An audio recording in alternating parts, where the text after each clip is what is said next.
Welcome to Zoe, Science and Nutrition, where world-leading scientists explain how their research can improve your health.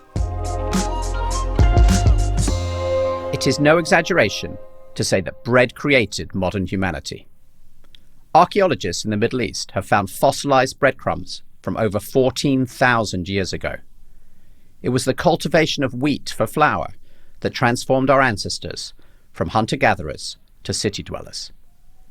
Today, millions of us start the day with a slice of toast, and most lunches in the US and UK are wrapped in a slice of bread or a burger bun.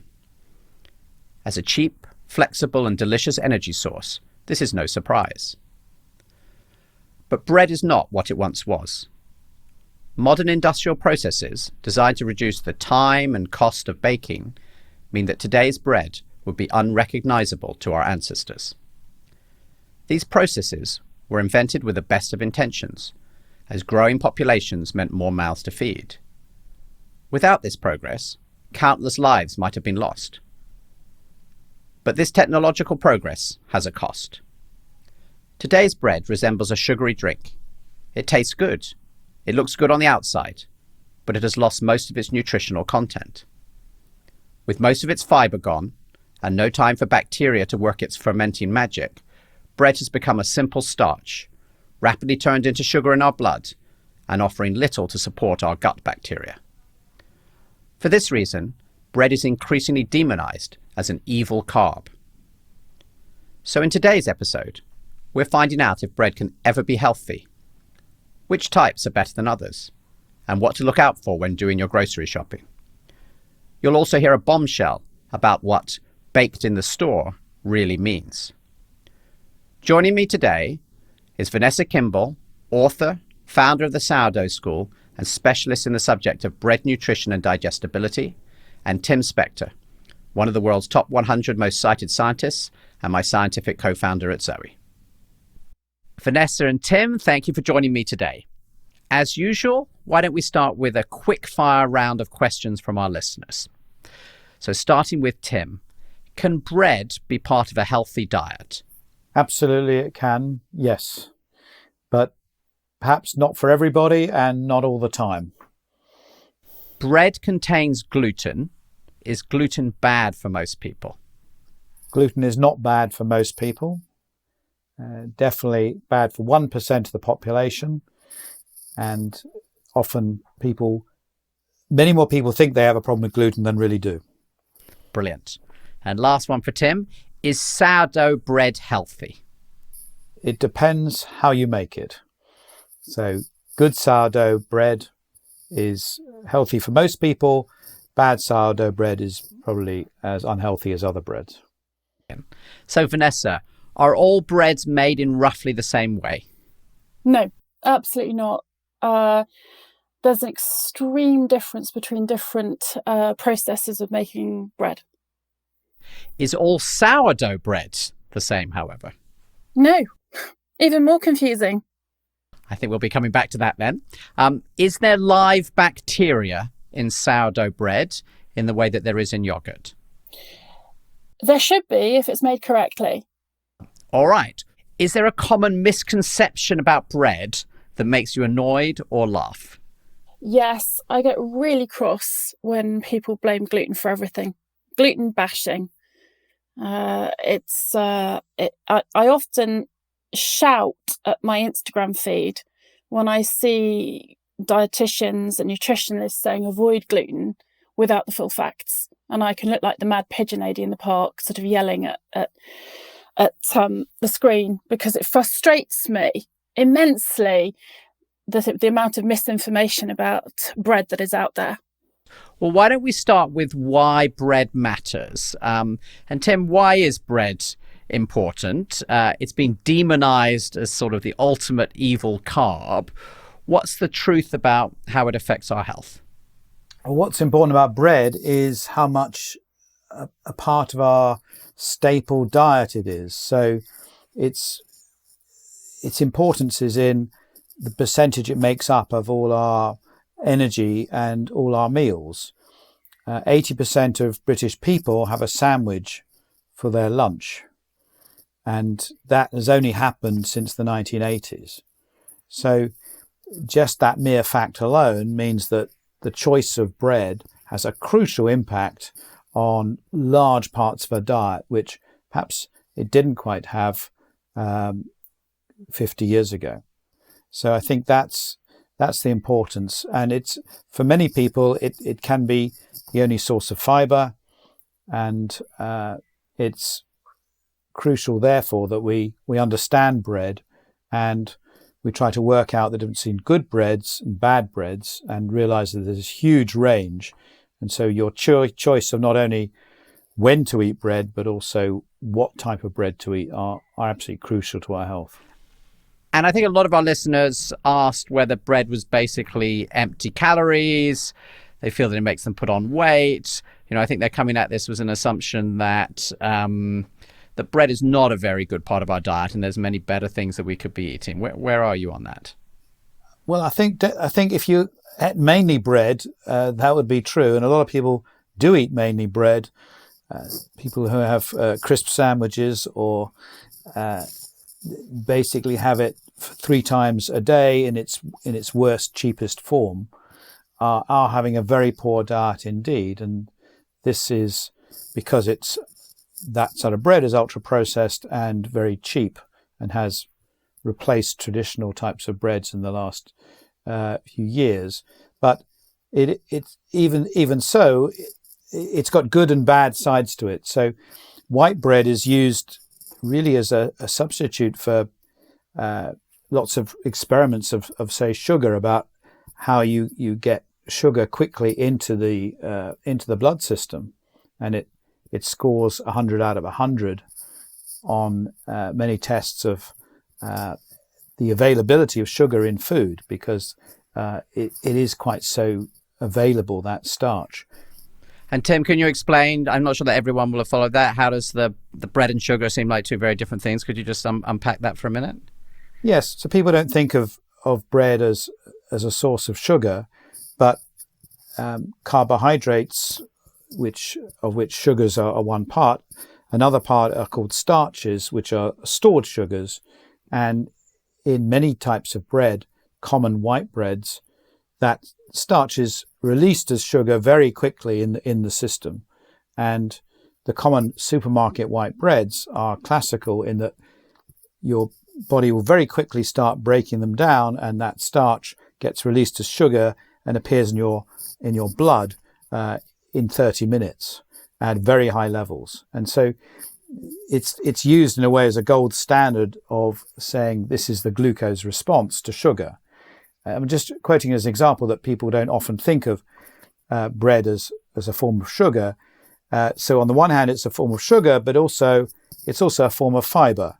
And so there are parts of the bread that don't get broken down, digested, that do reach the lower colon and the lower part of the intestine and are helpful to the microbes. So depending on that mixture between the carbohydrates, the starch, which produce the sugar, and what proportion that is compared to the good bits, the fiber, determines very often how healthy or unhealthy that bread is in very broad terms. Got it. And we're going to talk with Vanessa, I think, a lot now about sort of how that bread really works. I have to say, as a personal anecdote, as someone who discovered that they have really bad blood sugar control, when the first time that I wore a blood sugar sensor on my arm, one of the first things I noticed was this enormous spike that I was having with bread, which I love. So this was a bit of a shock. And one of the consequences of changing my diet with Zoe over the last few years is there's a big shift about when and how I eat bread. And I've definitely noticed that not only did I lose some of this spike, but I've noticed that some of the energy crashes that I used to get after breakfast are definitely lower. It's definitely helped me in terms of thinking about weight. So, there's definitely, at a personal level, Vanessa, I've definitely noticed that perhaps the way I used to eat bread was not the best way for me, which I think is a great segue into what really is bread. So we've already sort of shown that there's quite a lot of complexity. Can you help us to understand what it is? And in today's world, what is this process by which it ends up in all the stores and the chains where most of us buy our bread and our pre-prepared sandwiches and our McDonald's and all the rest of it? Help us understand. So bread has been a staple. We evolved eating bread, but not the kind of bread that you would recognise as being the bread in the supermarket. So even going as far back as Neolithic man, and there are some studies that even indicate from archaeobotany, meaning archaeologists finding evidence that even 100,000 years ago we were actually grinding up sugrain in caves, indicating that these initial breads would have been made into kind of patties, and they would have started to ferment. And I guess they were easy to carry around, almost like biscuits, if you look at the evidence of them. And then we started to evolve into hunter-gatherers, evolving into more agricultural practices. We started growing grains and harvesting them and actually consciously making them into breads. And then time went on, and you can find evidence from the Egyptians who made bread and beer. Often beer is called liquid bread. And we have always eaten bread, but not anything like the plastic wrapped, white, nutritional devoid things that we buy in the supermarket. So what does that mean? How is a normal bread made, and how is it even possible for this to be done in this different way? This all happened one tiny little bit at a time to progress. So the first thing is that we had a mass change in population. People started coming into cities, and we started having to make bread a lot more. Now, we actually, very interestingly, at that time, we went from stone ground flour, where the grain is whole. And interestingly enough, you're talking about your blood sugar rising. When your grain is still whole and actually bound to those bran and fibre, that has a much slower rate of assimilation of carbohydrate, because it's still actually part of the original whole grain. But what we did is we began roller milling it and breaking away the fibre from the starch, as Tim says, the sugar. And that meant that a lot of the bran, even when you use it as whole grain, is broken away from the starch. And Vanessa, because you've used the word bran, can you just help us to understand what exactly that is? So essentially, we're eating seeds, and the outer husk on the seed is protective.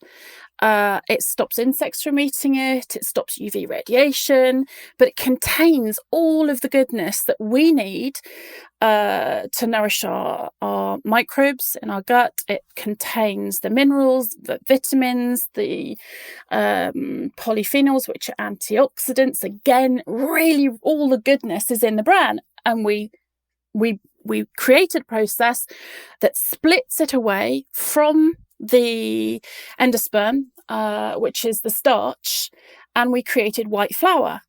And Vanessa, can you help your listeners and help me as well to understand a bit more what it means? So, like, what is the difference between spelt or rye or flour, like I remember having when I was growing up I think there was just flour when I was growing up and cooking something with my mum. Could you explain, like, what's the difference between these things? These are not all. Help us understand a little bit about that, and then explore this idea of like mixing it all together as our ancestors did. We, as bakers, are given the most incredible range of flours to bake with, from einkorn, which is the first ever grain, which is sweet and nutty, spelt, again, lovely and nutty, Khorasan, which is golden and full of selenium and carotenoids, which are, incredibly nutritious as well. We've got this sweetie shop of ingredients: barley, oats, rye, and my goodness me, ladies and gentlemen, let's mix it up a little.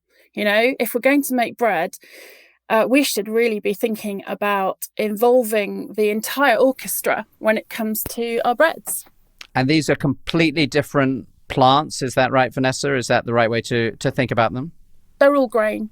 They're all grains, and they all have different attributes and flavors, and each one of them has got what we call different phytochemicals, and the different phytochemicals are what feed the different microbes in your gut, and therefore if you eat that wonderful wide diversity, your gut microbes are having a party. They're like, oh yay. The other thing to mention is that we're talking about diversity of these whole grains, but with the modern breads are not whole grains in general.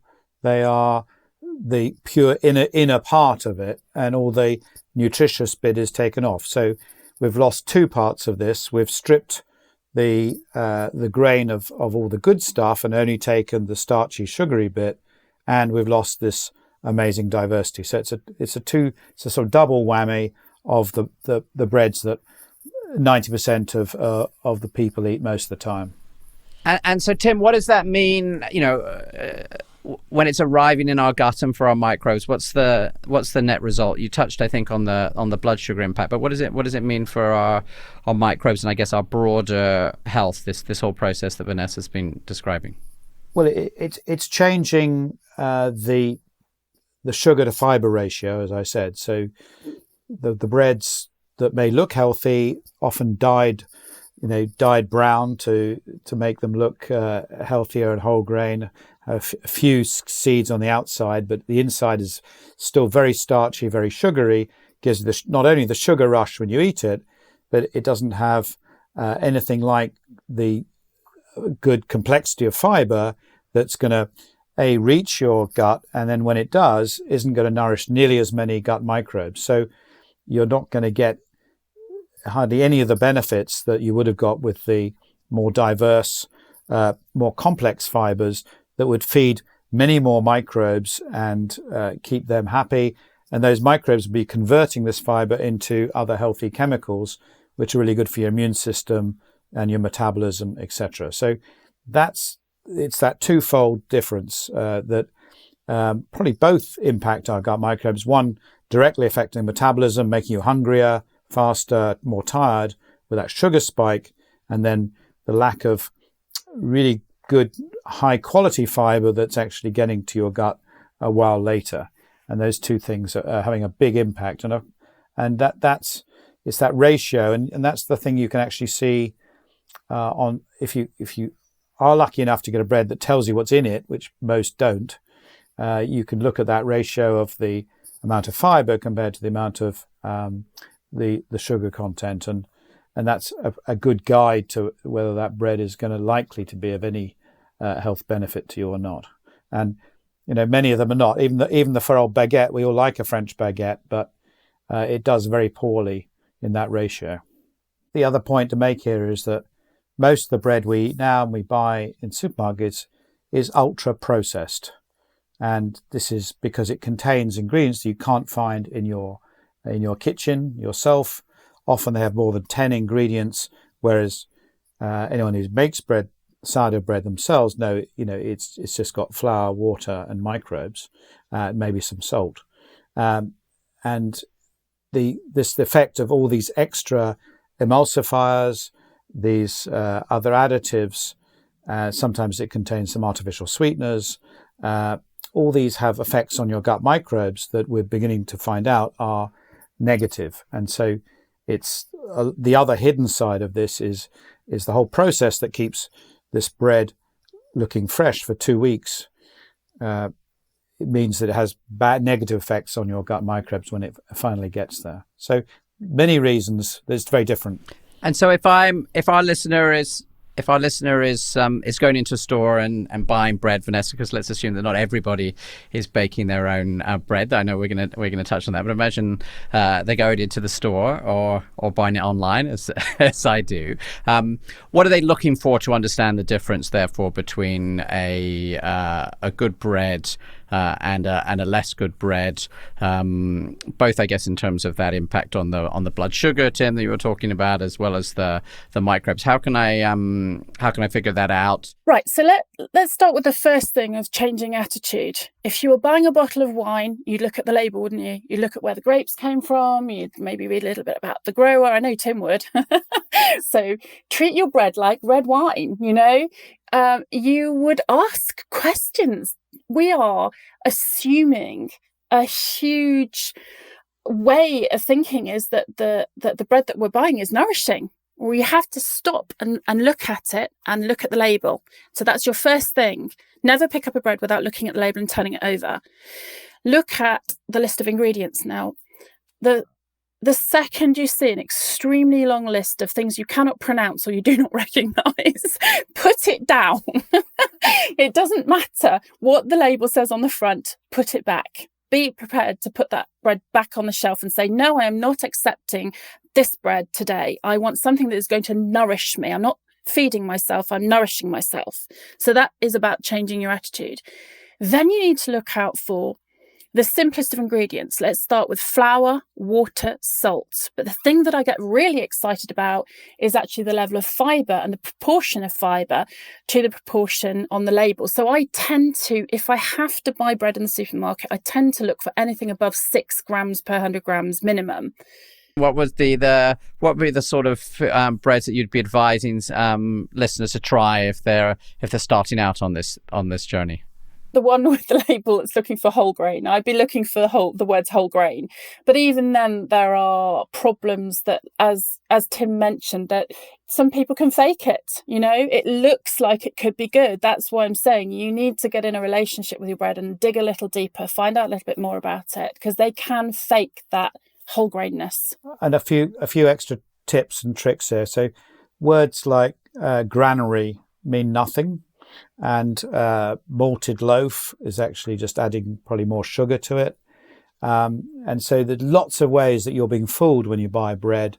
And so, if there is a label, try to look at the carbohydrate to fiber ratio, and that should be relatively low. So it should be around 4 or 5 to 1 for a decent loaf. The worst kind of supermarket bread is about 17 20 to 1 ratio. So there's a huge difference in that. Now, beware though that in many supermarkets, that smell of bread hits you as you go around the aisle, and those breads that they make on the premises don't have a label, and they just put them in bags, and you've got no real idea what's in them, and it's all a big con because that bread is often a year old. Oh, really? I was going to say, it sounds good. They made the bread in the premises. Surely this is the best stuff, no? No, it's pre-frozen, it's pre-cooked, and basically they just have to defrost it and give it a final toasting, and that's how they get away with making it this so-called fresh, baked on the premises. And it means they also don't have to put a label on it. They don't have to say what additives they put in it. And it's all a giant con. But it does smell nice and makes you extra hungry as you're going around the supermarket. What about the gluten? You mentioned it right at the beginning. I think there's a lot of people who are concerned about being, sensitive to gluten. Bread is the number one thing that people associate with this. Tim, how should people think about this? Well, 1% of people, 1 in 100, are actually have a real sensitivity or an allergy to gluten, and these people have celiac disease, and it's a relatively common, if you think 1 in 100 is common, autoimmune condition that this doesn't apply to. They will be vomiting, they'll feel really sick, they won't be able to gain weight. There's no in between area there, but recently, in the last 20 years, we've seen this massive increase in gluten sensitivity, which is people that don't have the antibodies. They're not physically sick. They just might feel bloating or other symptoms when they feel they're eating gluten. When these people, and this percentage is going up all the time, and its latest surveys around 10% of people say they have gluten sensitivity. when these people are actually tested blind with, say, gluten-free pasta or gluten pasta, and they're not told which is which, about 80% of them turn out not to be gluten sensitive. They have just got it wrong, or they've just made a mistake because the gluten is associated with other foods. So there's a whole group of people that are mistaken that it's gluten that's causing their problem. There are still some people that do have a sensitivity to it, and they may well have other conditions like irritable bowel syndrome or other allergies, which have increased dramatically in the last few years, but may just be a general symptom of their problem rather than the cause of the problem. And that's I think, where most of the scientists and doctors in this field are coming from, that no one really believes that gluten is causing these problems other than for the celiac. It is just a sign that people eating gluten type foods, or maybe cheap sandwiches or other things that contain it, they're eating other things along it that are giving them bad microbes. The worse your state of your microbes, the less you're able to, in a way, deal with some of the foods we eat. And this is a bit of a symptom of the Western gut. But as I said, most people are actually mistaken, and they're not intolerant of gluten when they're tested in a scientific way. I think that's very important to realize. If we've cleared that up, Vanessa, can you clear up the sourdough mystery for us? So it's almost impossible now for me not to buy some bread that says sourdough on it. I'm still a bit unclear, though, really what it is. Could you help us to understand, and maybe Tim can help us understand if there's really the health benefits associated with this as well? So I'm currently finishing my doctorate in nutrition and digestibility of bread. It's taken me a long time, and it's hard work. Apparently they don't give doctorates away. So most of my work for the past 20 years has been combining the potential health benefits of sourdough and long slow fermentation with that understanding of how that plays with the gut and the microbes in the gut and the impact on mental health. So the first thing to say is sourdough is a combination of wild yeast, that's yeast that's in the air and yeast that you capture, and lactic acid bacteria. Now, you'll be familiar with these bacteria because you will have come across them in yogurt, you'll have come across them in vinegar. These are chocolate, even coffee and tea is fermented. Cheese is fermented. So we're very, very, very familiar with these microbes. And we know that what they actually do is they feast on the available sugars. There's a symbiotic relationship with the yeast, and they produce two types of acid. Now, the first type of acid is lactic acid. That is kind of a yogurty flavour, and the other acid is acetic acid, and that's more what you would recognise as being vinegar. Now, when you combine these different acids, what actually happens is the acidity triggers this incredible change that goes on and transforms the dough. It's not the acidity that actually on its own transforms the dough. It's part of the equation because, of course, when you put acid on anything, it's going to break it down, which is one part of it. But the other part of it is very interesting, and that is they trigger this amazing thing that's already in the grain, and that is enzymes.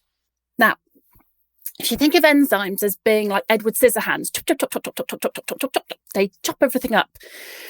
And this ability to chop everything up is actually one of the key things that, for example, changes the entire way and structure, the way that the flour is structured and the way that the dough behaves. So a really nice example, is phytic acid. Now, when you get the acidity, it triggers the phytase, and the phytase enzymes break down something that normally takes the minerals and the vitamins out with it. It's also phytase is something that can also give you wind. Never desirable for my bread, I feel, Vanessa. No.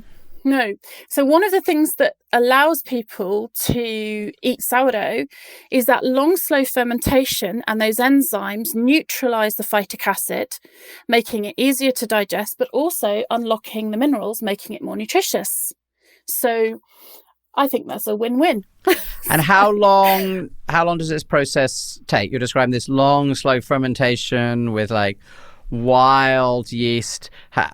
How does that happen? And can that only happen if I'm sort of doing this at home or in some sort of artisanal bakery? In which case, is this relevant for like large scale feeding of people? So it's not just the length of fermentation. You are correct. The fermentation itself, you can ferment a sourdough in a very short space of time. You can make them in 6 or 8 hours, or you can leave them longer. But because of this chain reaction, we tend to think of the longer you ferment it, the more broken down it becomes. So if you have digestive issues, then fermenting it overnight, which is called a retarded method, will generally break the flour down more, making it more nutritious, easier to digest, and is an all-round healthier bread than, say, something that was short fermented. So within the process of fermentation, there are, short ferments and long ferments, but it is using that live bacteria that transforms the dough. Just to clarify, you might have got the impression that it's really complicated, Jonathan, but actually... It sounded really, really complicated to me, yes.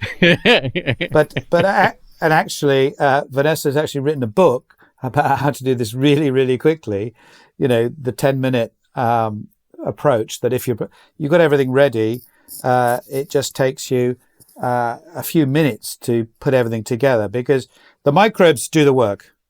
Give me the 10-minute one. I think you scared me a bit, to be honest. Like, I was getting a bit excited and now I'm retreating. Give me the, Well, I do this. Well, I now do this, following Vanessa's coaching. And you keep a mother in the fridge. And basically that's just, from the old, you just keep recycling a bit of the old dough with the microbes in it. It's resting in the fridge. You mix it with some flour and some water. And then that takes you, 5 minutes. And then you come back the next day and then you add it to more flour and more water to make up like half a kilo. And then you leave it to rise. Then you put it in the oven, then you eat it. And really that's it. Everything, the work is done for you by the microbes. And this is why if you've got a regular schedule, now people are working out, it is dead easy to do this. And you can just mix in anything you really want to into that flour. And so, regardless of all the chemistry behind it, actually, everyone can do this. And this is what everyone used to do before 1963, when we all got converted into plastic bread. So that's really important to realize. And I think it has, as you said, health benefits. And there are studies showing that, an Italian study showing people with celiac disease who would normally be vomiting with bread, many of them, not all, but some of them, when they have sourdough bread, actually were able to tolerate it, which is really interesting because it means that the protein in the bread, in the sourdough bread, is very different to in normal breads.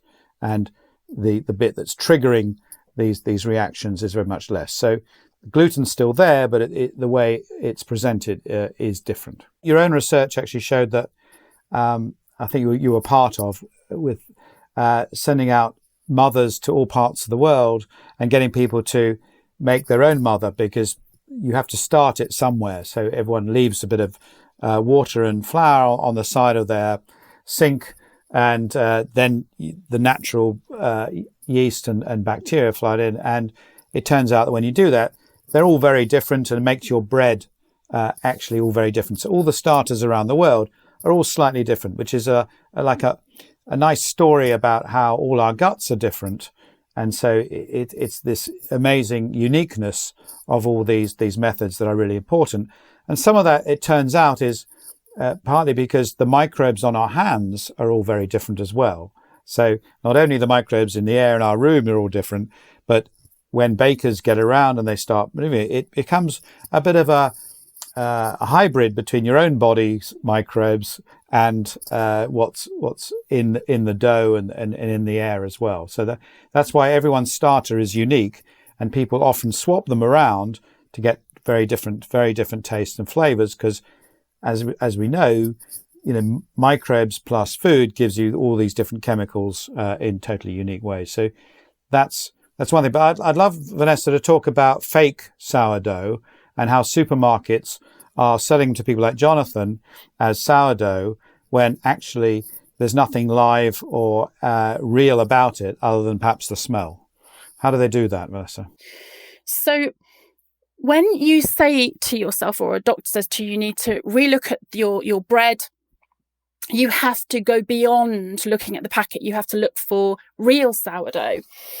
Now, there are, ironically, commercial producers of sourdough in large quantities that are making real sourdough. So if I'm at the grocery store, how can I tell whether it's real or fake? Is that back to the number of ingredients on the back of the pack, or is it something else? Yes and no. We have no regulation in the UK. The USA, I don't think it's also regulated, although I'd have to take a little bit deeper into that right now. But you have to look for the words that tell you that it is real sourdough and long slow fermented using live culture. At this point, we are completely reliant on the manufacturers communicating those facts to us. Just the word sourdough doesn't cut it. So don't believe it. If it says sourdough pizza, can I now just eat as much of that as I want and I'm healthy? Because if it's real sourdough, it's all going to be fine, or is that? The thing is, Jonathan, sourdough itself is a process. Look at what you're actually processing. If you're still processing refined white carbs, no. So coming back to your lovely pizza, Jonathan, no. Sourdough on its own, with white, if you don't have the fibre in there, it's pretty pointless. You might at best increase resistant starch, which might slow down a bit of your blood sugar response. And the fat from your lovely cheese might do that. But no. We need to look at the combination of whole grain, live bacteria, and time. And then you can have your lovely pizza with a glass of wine and enjoy it. So we always like to wrap up with some practical advice, and I think we've touched a lot of this already. But if we do want to eat bread, and I think most of us want to eat bread, are there any other top tips about how to make sure that we can do that in the healthiest way? Maybe starting with Tim. Well, it's just to reiterate that bread is still a good source of fibre and proteins, but if you get the wrong ones, it's going to cause you really bad sugar spikes. Always choose rye and whole grains and breads with mixed flours and added seeds when you can. And remember to look at a label when there is a label to try and get as low a carbohydrate to fibre ratio as possible. And I think this and a really simple ingredient list. And if those two things will give you an idea that if you are buying buying bread rather than making it yourself, you've got a chance of getting it right. And and wherever possible, do go to a specialist baker, artisan baker. Be prepared to pay more money for it, because you can't make it in half an hour. So it is worth paying that extra money for the slow fermented sourdough bread that we've heard so much about. Vanessa, any other top tips you'd like to add? Yes. If you are faced with having to eat some bread that isn't whole grain and you need to eat refined bread, and let's face it, you can be in a social situation where this happens and you suddenly feel awkward and weird and rude because you're like, no, thank you.